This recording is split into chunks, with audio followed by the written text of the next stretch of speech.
Nós abrimos espaço aqui no programa para falar dos direitos dos nossos idosos, lembra? Passamos pelo Dia Nacional e pelo Dia Mundial do Idoso. Mas é importante lembrar que a população com mais de 65 anos tem aumentado consideravelmente. De acordo com o último levantamento do IBGE, a população brasileira com 65 anos de idade ou mais cresceu 26% entre 2012 e 2018. É bastante, gente.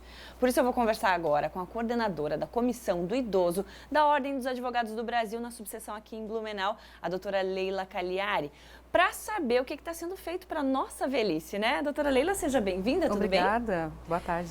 Doutora, a gente sabe que a população está envelhecendo, como a gente sempre cita aqui, mas a OAB tem trabalhado nisso, né? Como é que tem funcionado a comissão? A comissão da OAB, com as integrantes advogadas que participam, procuram buscar sempre esclarecer a população. A OAB orienta, né? Então a gente vai nos bairros, a gente faz um trabalho de parceria com os CRAS, através da assistência social, e eles sempre solicitam palestras, rodas de conversas. Então, no ano passado nós fizemos aproximadamente de 12 a 15 encontros com os idosos,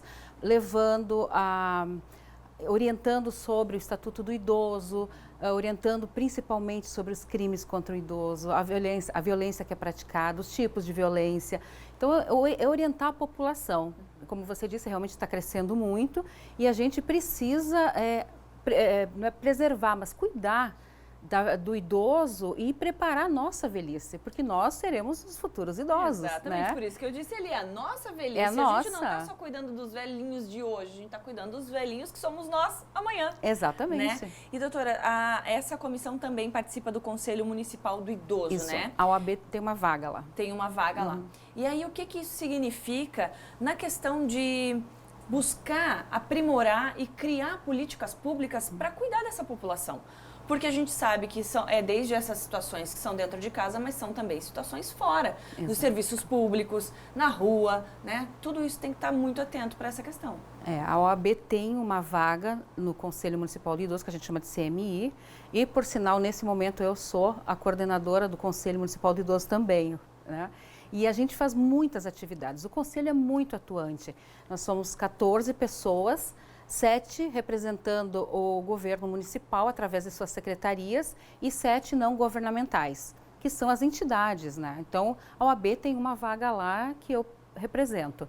O Conselho tem uma plenária todo mês, onde são levadas as temáticas, os problemas, os idosos participam também, eles podem acompanhar a plenária, eles podem ir lá participar, assistir, não podem votar, mas podem assistir, levar demandas, né, podem ligar no conselho também. Na verdade, eles também participam, eles também vão influenciar no que está sendo feito. Isso, exatamente. A Profamília faz um belo trabalho e também tem uma vaga no conselho e leva as demandas que aparecem na Profamília. Enfim, a gente acompanha as políticas públicas, a gente busca saber e busca orientar. A gente teve a conferência municipal ano passado, em que foram feitos questionamentos que foram levados, para você ter uma noção, até o Supremo Tribunal Federal. A gente oficiou o ministro Dias Toffoli em relação às demandas de Blumenau.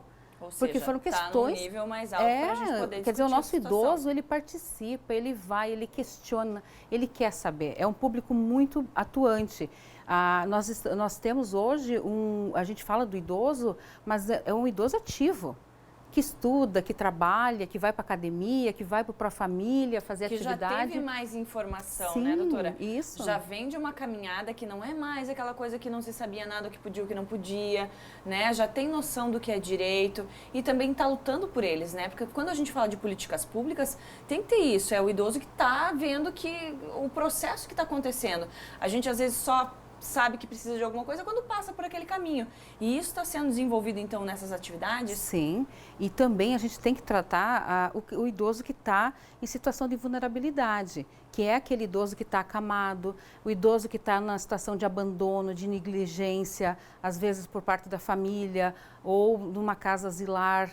Enfim, se cuida também através das denúncias que são recebidas, elas são analisadas e encaminhadas para quem de direito tomar as devidas providências. A gente procura sempre acompanhar o caso até o seu desfecho para saber realmente o que aconteceu. Uma das perguntas que a gente teve nos programas que a gente fez falando do direito do idoso era justamente isso. Onde e como denunciar se a gente presencia ou se a gente sabe de maus tratos aos idosos?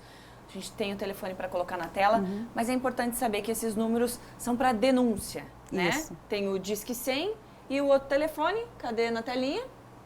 Ali, olha, coisa linda, 3381, não enxergo, 6442? 6642. 6642? Então tem que corrigir lá, tô enxergando bem. Né? Porque essas denúncias, o que é feito a partir dessa denúncia? Alguém vai verificar ou vai ficar aquela morosidade de, mas na verdade precisa ser alguém da família para denunciar, vai ter que respeitar um monte de protocolo e a pessoa não consegue fazer a denúncia? Não, a denúncia pode ser anônima. É? Normalmente o que a gente vem acompanhando no perfil das denúncias que recebe, porque assim, você pode fazer a denúncia no Disque 100, a denúncia anônima, o Disque 100 dispara para a rede. Essa rede a gente recebe no conselho, vai para a promotoria, vai para a polícia e se dá os encaminhamentos devidos.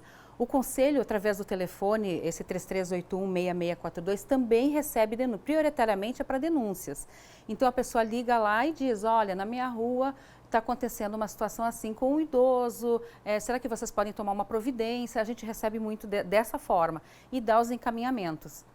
Mas não precisa se identificar, pode ser anônimo também. Quem quiser, não tem problema, a gente não informa quem fez a denúncia. Sim, às vezes é só por uma questão de informação, de endereço, mas a pessoa passa o endereço e a gente tem recebido bastante, assim, bem significativo, sabe? A população está participando, está interagindo com o vizinho que é idoso, tentando proteger também de alguma forma. Claro. Isso é muito legal. Só para lembrar então, doutora, quando acontecem essas reuniões, quando que as pessoas podem participar e de repente levar suas demandas, qual local, como se fazer ativo nesse processo? Quem gostaria de participar, quem quer participar de visitar a plenária do conselho, a gente pede então que ligue nesse telefone do conselho para pedir a informação do dia, normalmente é sempre a última terça-feira do mês, mas que antes avise, ligue no conselho e diga, olha, eu tenho interesse em conhecer o Conselho Municipal de Idoso, eu gostaria de ir lá visitar, assistir uma plenária para ver como é, e aí as meninas orientam as funcionárias lá do CEMUDES. Tá certo. Doutora Leila, obrigada por estar aqui com a gente. Imagina, prazer orientar é meu. a nossa população, que não só os idosos, mas todas as pessoas que um dia vão ficar velhinhas. Não, nós. Né?